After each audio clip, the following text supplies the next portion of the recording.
नमस्ते बच्चों, ये है तुम्हारा पार्ट 7 सुंदरलाल। यहाँ तुम देख पा रहे हो कि कैसे ये सुंदरलाल है। सुंदरलाल वृक्ष लगा रहा है और इस कहानी में हम लोग पढ़ेंगे कि कैसे वह पेड़ पौधों के प्रति लगाव रखता था और वृक्ष बचाने के लिए उसने क्या क्या किया। तो यहाँ देखो, इसके साथ ही हम इस पाठ में युग्म शब्द भी देखेंगे और कठिन शब्द को भी नोट करते जाएंगे। सुंदरलाल छठी कक्षा में पढ़ता था। उसे पेड़ लगाने का बहुत शौक था। वह पेड़ों के प्रति उसे बहुत लगाव था। तो उसके लिए वह क्या करता था, वह आसपास के जंगल से पेड़ों के बीज लाता था, पौधे तैयार करता था और फिर उन पौधों को लगा देता था। धीरे धीरे वो पौधे बड़े बड़े वृक्ष बन जाते थे। तो जितनी रुचि उसे पेड़ लगाने में थी उतना ही मन लगाकर वह पढ़ाई भी करता था। यहाँ देखोगे, एक मैंने अंडरलाइन किया, आसपास छोटे छोटे ये सब युग्म शब्द हैं जो हम लोग पढ़ते जाएंगे लगाते लगाते। इस तरह उसने हाई स्कूल की परीक्षा पास कर ली। ठीक है। उसका कहना था कि पेड़ पौधे माता पिता की तरह ही हमारी रक्षा करते हैं। वो देखो, ये पेड़ पौधे धूप, वर्षा, जाड़ा, धूल आदि सब अपने ऊपर लेकर हमें सुख देते हैं। हम लोग वृक्षों के बारे में जान सकते हैं कि वृक्ष हमारे लिए कितने महत्वपूर्ण हैं। और सुंदरलाल कहता था कि जब कोई पेड़ काटता है तो उसे बहुत कष्ट होता है, लगता है कि उसके शरीर का कोई अंग कट रहा है। यहाँ देखो एक शब्द, पेड़ पौधे लड़ने मरने। ठीक है। अब इसी तरह सुंदरलाल अपनी परीक्षा के लिए, बीए की परीक्षा के लिए जब नैनीताल जा रहा था तो उसने रास्ते में कुछ लोग को पेड़ काटते देखा। उसे बहुत कष्ट हुआ और उसे समझाने लगा कि पेड़ नहीं काटना चाहिए। लेकिन वो कंपनी के लोग थे और बोले कि उन्होंने जंगल काटने का ठेका लिया है और वह पेड़ काटना बंद नहीं कर सकते। इस तरह सुंदरलाल परेशान हुआ और उसे लगा कि अगर पेड़ पौधे धीरे धीरे कट जाएंगे तो हरे भरे जंगल उजड़ जाएंगे और गांव में बसने वाले सभी लोग अनाथ हो जाएंगे। तो सुंदरलाल का मन आत्मग्लानि से भरा हुआ था क्योंकि वह उन्हें वृक्ष काटने से रोक ना सका। उसके बाद देखो उसने क्या किया, उसने अपनी मित्र मंडली की सभा बुलाई।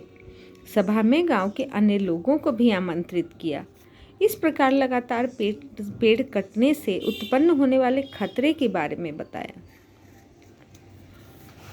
वह बहुत परेशान था और सभी को जागरूक कर रहा था कि पेड़ पौधे कैसे बचाना चाहिए और उसका किस तरह वैज्ञानिक महत्व है। वह समझ गया था कि यदि पेड़ पौधे नष्ट हो गए तो पर्यावरण का संतुलन बिगड़ जाएगा। वृक्षों की अंधाधुंध कटाई से वर्षा नहीं हो पाएगी। तुम लोग भी इसको समझ सकते हो कि वृक्षों के नहीं रहने से क्या क्या स्थिति हो सकती है। वर्षा न होने से सूखे की स्थिति उत्पन्न हो जाएगी, जिससे अकाल की स्थिति बन जाएगी। इसके साथ यातायात की स्थिति अच्छी न होने के कारण अन्न का आयात ना हो पाएगा, तो बहुत तरह की परेशानियां होगी, लोग भूखों मरने लगेंगे। इस तरह उसने अपनी मित्र मंडली और आसपास के लोगों को समझाने का प्रयास किया। सुंदरलाल ने मित्रों के साथ आसपास के सभी गांवों में अपनी यात्राएं भी प्रारंभ की, सभाओं का आयोजन किया और लोगों को वृक्षों के महत्व तथा उनके कटने से सिर पर मंडरा रहे खतरे के बारे में सचेत किया। उसने इनके बारे में सरकार को पत्र लिखे, तरु रक्षण और वृक्षारोपण संस्थान का गठन किया।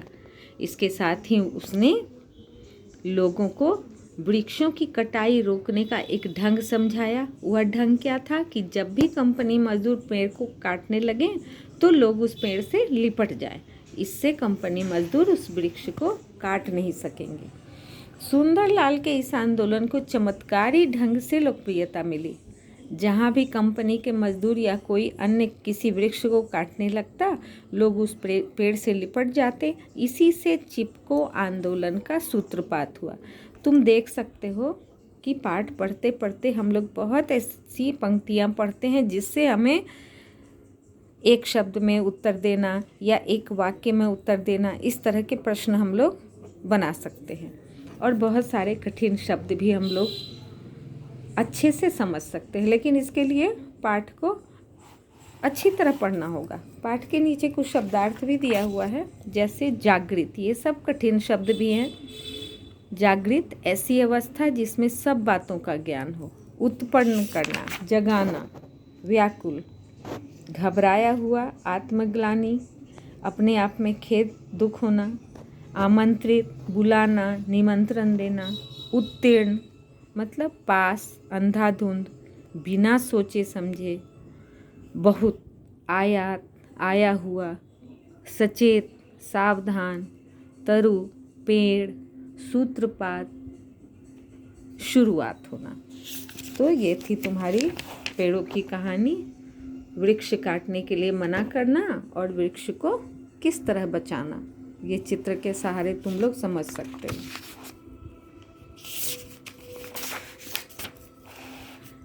यहाँ देखें हम लोग युग्म शब्दों का वाक्यों में प्रयोग करना है। ये तुम लोग अपनी कॉपी में करोगे। फिर यहाँ देखो, ये स्त्रीलिंग है या पुल्लिंग? शरीर, तो ये पुल्लिंग शब्द है। पढ़ाई स्त्रीलिंग शब्द है। कुल्हाड़ियाँ स्त्रीलिंग शब्द है। पत्र पुल्लिंग। जंगल पुल्लिंग। कटाई स्त्रीलिंग। इस तरह के बहुत सारे शब्द जो है ना वो पाठ में आते रहते हैं। उसके बाद तुम्हें अपने घर विद्यालय में अथवा आसपास लगे किन्हीं 5 पेड़ों के नाम लिखे। इससे क्या होगा, तुम पेड़ों को पहचान सकते हो। जब पेड़ों को देखोगे, समझोगे उसके बारे में, तो बहुत सारी बातें तुम जान सकते हो। इस तरह पेड़ों का महत्व हम लोगों ने आज पढ़ा, किस तरह पेड़ों को बचाना चाहिए। तो बच्चों, इसको अच्छे से दोहराओ और अभ्यास करो।